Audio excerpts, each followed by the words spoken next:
kasih untukmu dokter dan relawan. Terima kasih Tuhan untuk hari ini. Karena kita masih bertemu orang-orang terkasih.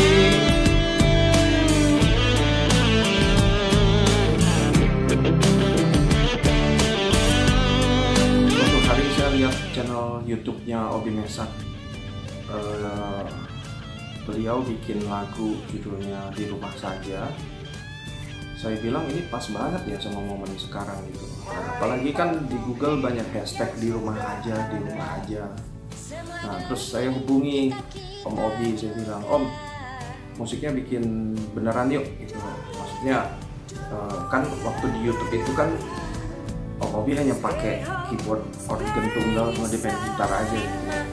Nah jadi kita bikin musik beneran gitu.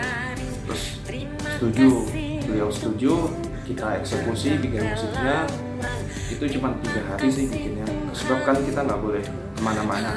Anjuran pemerintah bilang kita harus di rumah aja. Dan lucu aja sih kalau bikin lagu judulnya Di Rumah Saja, tapi kitanya tidak di rumah, bikinnya aneh gitu loh.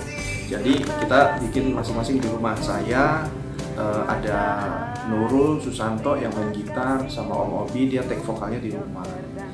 Terus ada musisi teman saya sih di luar, saya kirim ke sana, saya minta suruh isi. Terus ada Frankie Sadikin juga, dia ngisi bass. Semuanya kita rekam di rumah. Jadi kirim file, rekam di rumah. Akhirnya jadilah itu lagu Di Rumah Saja. Terus saya kirim basic tracknya ke Om Obi di Bandung. Om Obi juga rekamnya di rumah pakai handphone dia kalau nggak salah. Yang lumayan bagus lah suaranya. Terus udah saya bilang, Om kirimin kita vokal tracknya aja, dikirimin vokal tracknya aja. Lalu saya mixing di rumah, kebetulan di rumah saya ada studio kecil. Ya udah, terus saya mixing di rumah. Terus pembuatan video klipnya juga nggak ngelibatin videografer gimana-gimana. Itu semua syutingnya pakai handphone. Sebagian diambil dari videonya Om Obi sendiri yang di YouTube. Selebihnya minta Om Obi syuting sendiri di rumah. Kita gandeng-gandengin jadi satu. Akhirnya jadi videonya yang buat kita naikin di YouTube itu. Karena momennya pas banget sih, kita di rumah saja dan kita dukung pemerintah untuk di rumah aja, jangan kemana-mana, social distance, jangan pulang kampung, di rumah aja karena pandemi ini kan sangat berbahaya ya penularannya. Nah begitu itu video naik, ternyata direspon sama anak-anak di kantor, maksudnya di kantor JK. Mereka bilang, Pak boleh nggak saya bikin cover ini, cover itu? Saya bilang ya silakan bikin aja, saya bilang gitu. Nanti kalau bagus saya naikin ke YouTube channelnya JK buat kita seru-seruan aja, karena juga pada bosen kan, sebagian anak-anak di JK juga pada bosen, sebagian di rumah aja, kerja dari rumah, sebagian ada yang nginep di kantor memang karena mereka harus melakukan aktivitasnya di kantor, ya tanah produksi segala macam. Jadi kita sih menghimbau sama anak-anak di JK kalau nggak boleh naik kendaraan umum ya, naik kendaraan pribadi, itu pun juga kalau terpaksa datang ke kantor. Seperti anak produksi itu datang ke kantor, tapi di kantor cuma 2-3 orang aja sih. Kita tetap stay dengan di rumah aja, stay home, stay safe.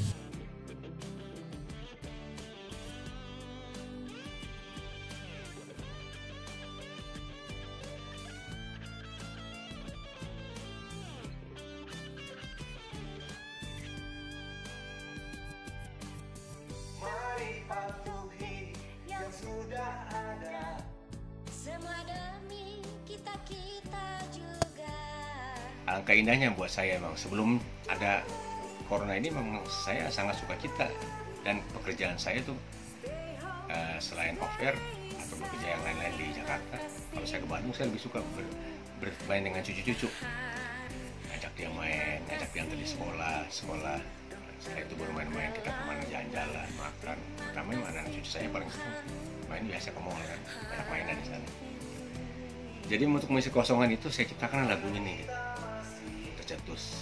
beat yang saya coba awalnya masukin di channel saya sih, karena ingin mengajak semua orang melihat juga dengan tempo yang agak lain, agak sedikit blues ballad ya.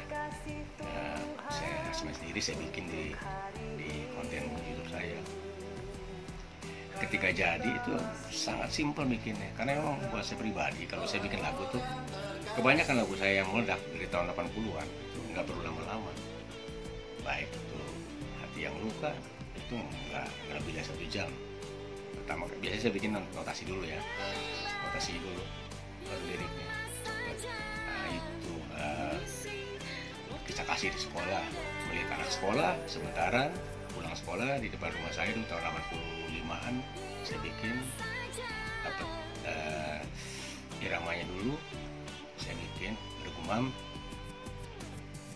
Tiada masa paling indah masa-masa di sekolah, tiada kisah paling indah di sekolah. Saya masuk kamar, saya rekam masih pakai tip jadul tuh di Walkman kalau nggak salah semacam begitu. Saya biasa simpan dulu, nanti besok atau baru saya kerjain. Rata-rata begitulah lagu saya yang nggak perlu banyak diprogram dulu bla bla. Justru lagu yang cepat, yang tiba-tiba itu yang kebanyakan meledak. Begitu pula lagu ini yang saya bikin di rumah saja supaya kawan-kawan tahu ide yang spontanitas, ide yang ingin mengajak kita ya mari patuhi yang sudah ada semua demi kita juga ya kan.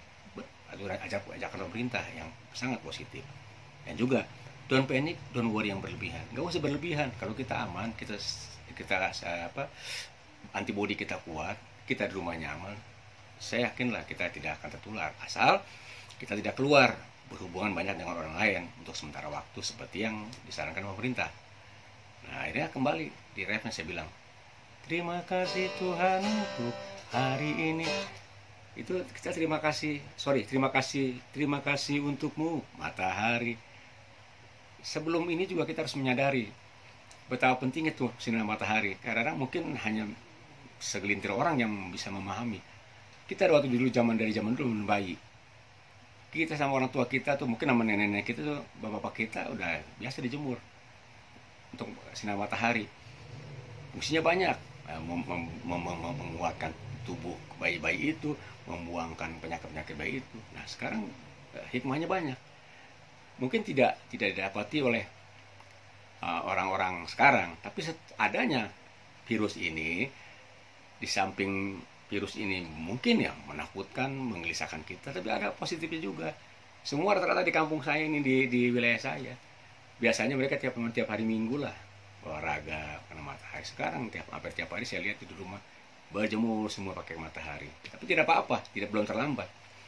Buat yang tua-tua khususnya, angkatan saya lihat juga mereka semangat sekarang. Untuk apa? Untuk mulai olahraga, mulai menikmati karunia Tuhan, matahari, udara, pohon-pohon apa semua, supaya belum terlambat gitu. Untuk memberikan yang terbaik, ya ada hikmahnya juga. Di bait yang kedua saya bilang terima kasih. Terima kasih untukmu, dokter dan relawan. Dokter dan relawan. Emang walaupun saya lupa, maaf, perawat juga penting. Cuman kan tiba-tiba saya bikin ya, saya refleks dokter dan relawan. Kenapa? Pasti dokter ada perawat, di tengah-tengah perawat. Relawan inilah, relawan. Terima kasih buat kamu semuanya. Kamu udah pahlawan. Tanpa relawan ini yang mau berkorban waktu dan segalanya, kita mungkin akan banyak korban-korban lagi. Terutama memang dokter spesialis paling di depan lah. Karena semuanya kita rasakan lah, baik dokter, perawat, apalagi relawan. Relawan ini kan dididik bukan seperti dokter dan perawat, ada sekolahannya. Kalau relawan ini seketika mau bantu jadi relawan, dia nggak tahu siapa tidaknya, dia hanya melakukan tindakan menyelamatkan masyarakat. Itu yang sebenarnya buat saya pribadi kasihan relawan. Ya biasanya di rumah mungkin dengan keluarganya, biasanya di rumah pulang pagi ini ketemu, tapi ini tidak. Untuk sekian waktu lama mereka dikurung gitu. Makanya saya sentuh di situ melihat dia gitu. Waktunya terbuang, kerinduan dia tertahan, mau telepon nggak bisa karena pakai APD masker begitu aja, mau minumnya susah, serba rasa-rasa bermacam ragam. Jadi buat keseluruhannya terima kasih lah. Mudah-mudahan ini semuanya cepat berlalu dan saya yakin doa kita sama lah semua. semua cepat berlalu dan kita kembali lagi pada titik awal.